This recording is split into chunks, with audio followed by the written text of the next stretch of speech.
visualisasi bangsa, ruang refleksi dan inspirasi tentang Indonesia yang kita cinta ini.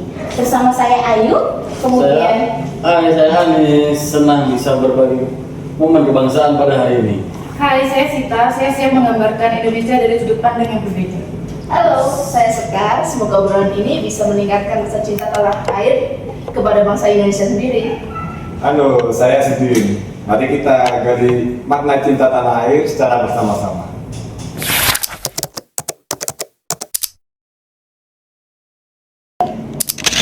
kita mulai dari pertanyaan mendasar ya. Menurut rekan-rekan semua ini teman-teman, apa sih makna visualisasi bangsa menurut kalian sendiri? Oke Kak Ayu, bagi saya visualisasi bangsa adalah bagaimana cara kita merasakan dan mengutarakan bahwa Indonesia itu bukan sekedar lewat peta, tapi bisa lewat dari budaya, terus perjuangan-perjuangan pahlawan-pahlawan. Bagaimana Kak Sita?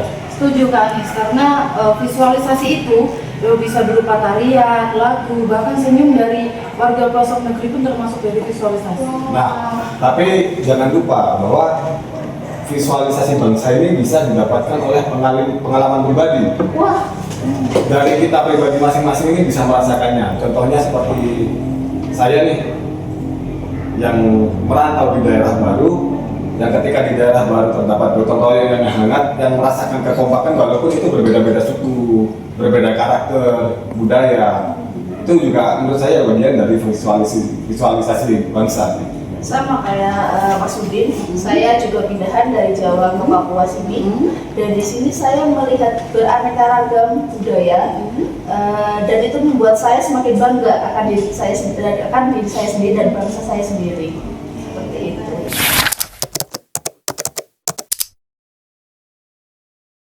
oke. Ya, teman-teman ini semua kan dari luar Pulau Papua ya kan ya? Betul Kak Ayu. Betul sekali juga. Boleh dong diceritakan salah satu momen yang paling berkesan dan menggambarkan rasa cinta tanah air dalam diri kalian, dan mungkin dapat memotivasi teman-teman di luar sana untuk menumbuhkan rasa cinta tanah air.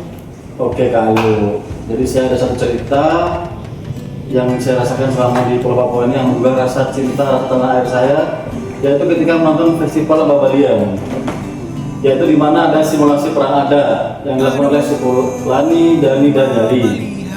Oke, bukan karena kekerasannya, tapi karena makna simboliknya. Di tengah lapangan, para pria dengan tombak dan panah beraksi dalam formasi yang teratur. Ini bukan sekedar pertunjukan, tapi simbol keberanian, strategi, dan solidaritas antar suku. Rasanya seperti melihat sejarah itu di depan mata. Nah, kalau Mbak Sita sendiri nih, gimana nih? Apa sih momen yang berkesan untuk Mbak Sita sendiri? Untuk saya Kayu, jujur saya sangat menikmati tarian dan musik tradisionalnya. Dari mulai irama yang menggerakkan kaki di tanah, lalu juga ada nyanyian yang bunga di luar. Rasanya seperti ayam itu ikut menari bersama mereka.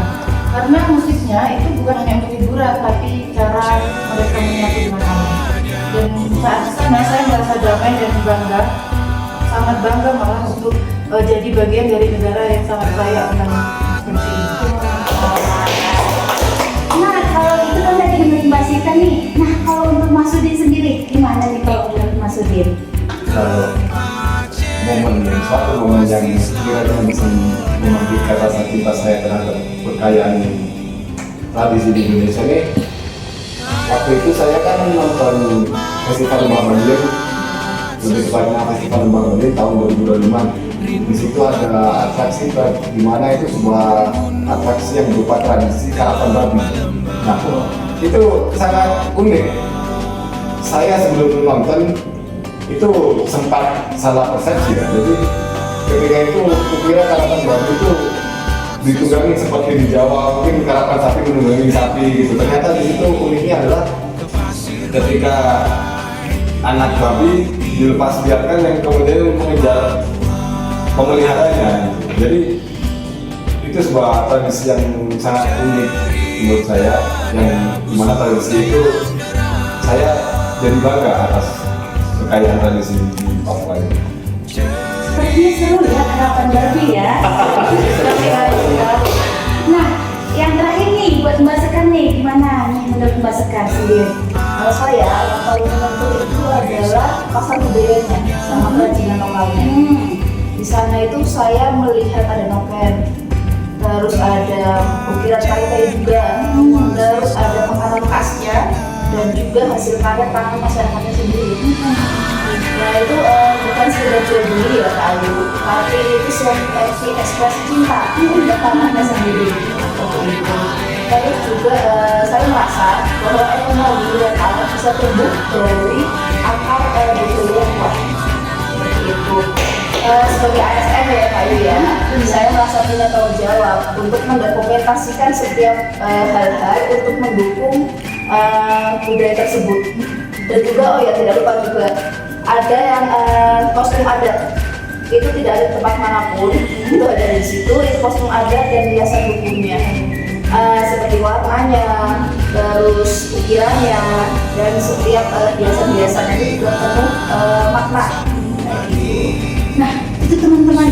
Nah, mungkin yang perlu saya tambahin, noken itu sendiri itu seperti tas ya teman-teman. Jadi noken itu bisa untuk mengangkut kayak mungkin sayur-sayur atau bisa bahkan ada mama-mama yang menjadikan noken itu untuk menggendong anaknya seperti itu teman-teman.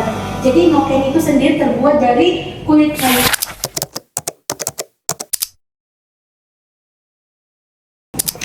Nah, teman-teman, kita masuk nih ke pertanyaan ketiga. Ini pertanyaannya agak berhubungan dengan pertanyaan pertama ya. Kalau bicara tentang cinta tanah air, kadang kan orang berpikir itu harus heroik. Kayak kita harus jadi pahlawan, mungkin harus ikut mendamaikan dunia gitu kan. Padahal sebenarnya bentuknya bisa lebih sederhana. Nah, gimana nih menurut teman-teman? Begini kayak menurut saya ya, jika ditanya bagaimana sih cinta tanah air itu gitu, menurut saya bisa dilakukan dengan cara berperan aktif berkontribusi dalam hal sekecil apapun gitu. Misalkan dengan cara mendokumentasikan budaya lokal agar budaya itu benar-benar bisa terabadikan dan tidak hilang gitu. Oh jadi begini Kak Yu, saya lebih sederhanakan lagi. Contohnya seperti menjaga keamanan lingkungan di sekitar kita ya.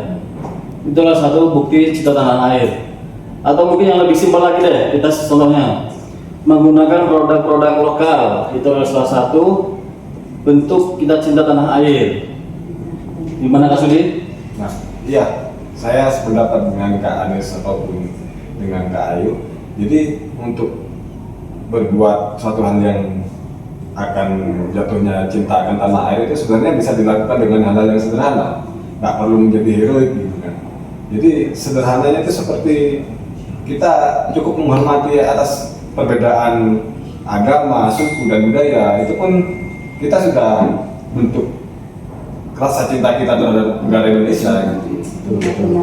Dan jangan lupa, kita jangan malu jadi orang Indonesia. Budaya kita, nilai-nilai kita, makanan kita, semua layak untuk dibanggakan. Betul. Jadi apa guys? Cintai produk lokal.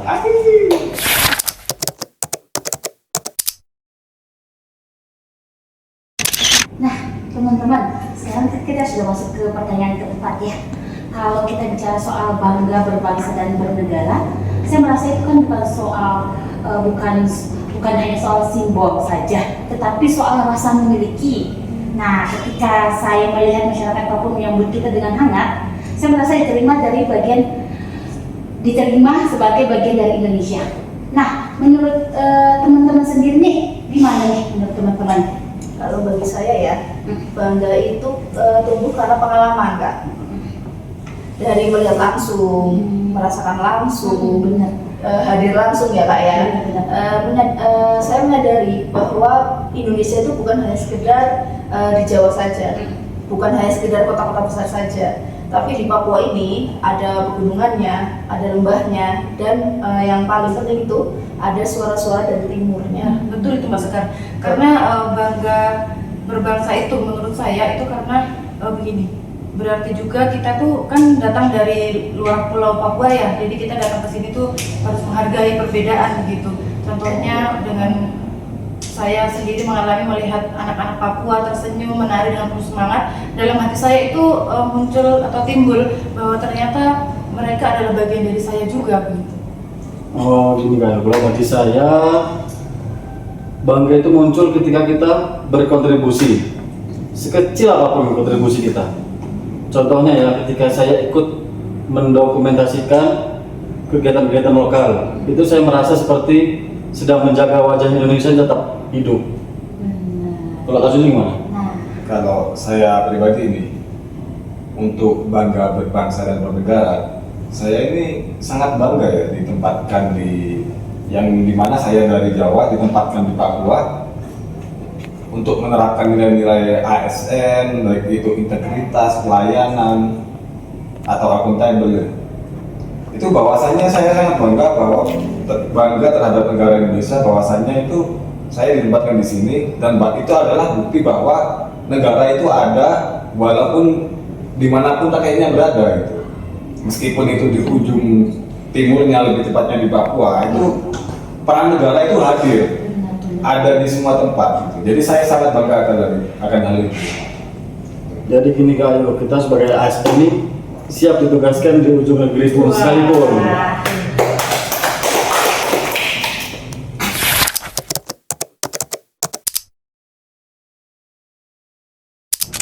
Oke, guys, sebelum kita akhiri podcast kita kali ini, sebelum kita tutup, kalau kita mau bermimpi, seperti apa sih Indonesia yang kalian bayangkan di masa yang akan datang? Untuk saya sih guys, untuk yang saya harapkan atau saya impikan untuk masa depan di Indonesia sih, saya lebih ke mungkin persatuan lah, lebih kuat, lebih meningkat atas persatuan. Walaupun kita berbeda-beda suku, budaya atau apapun itu, kita lebih kebersamaan lebih terasa lagi, atau kita lebih rukun walaupun bagaimanapun kondisi perbedaan gitu. Sehingga kalau ketika mencapai itu, mungkin bagaimanapun juga kita terasa damai mungkin di Indonesia ya. Oke, kalau saya Kak Ayu, saya ini membayangkan bahwa Indonesia itu harus bangga dengan budayanya sendiri. Seperti contohnya ketika anak-anak muda itu menggunakan batik-batik di daerah masing-masing, itu bukan karena kewajiban atau paksaan, tapi memang karena dia cinta dengan batik produk-produk tersebut. Seperti itu Kak Ayu. Kalau dari saya ya, saya ingin Indonesia itu memberi ruang kepada semua rakyatnya, semua suara, dari kota sampai pun ke lembah ya, ke pelosok ya, terutama dari Sumatera sampai ke Papua, di mana visualisasi bangsa bukan hanya dari pusat, tapi juga sampai ke pinggiran juga, seperti itu sih. Kalau dari saya nih Kak Ayu nih, menurut saya tuh ingin Indonesia memiliki dokumentasi dari budaya lokal itu lebih terjaga gitu Mbak. Karena agar apa? Agar cerita rakyatnya pun tidak hilang dan bisa dinikmati oleh anak cucu kita nanti. Karena bangsa yang besar itu adalah bangsa yang ingat gitu siapa dirinya. Mudah sekali Asita ini ternyata ya. Dan saya pun bermimpi Indonesia itu bukan hanya besar secara wilayah, tetapi juga besar dalam semangat, dalam cinta, dan besar dalam rasa bangga akan dirinya sendiri. Oke, teman-teman, kita akhiri podcast kita kali ini. Mari terus bangga menjadi bagian Indonesia, dan sampai jumpa di lain kesempatan. Terima kasih telah menyaksikan podcast dari kami. Bangga menjadi bangsa Indonesia. Bye bye.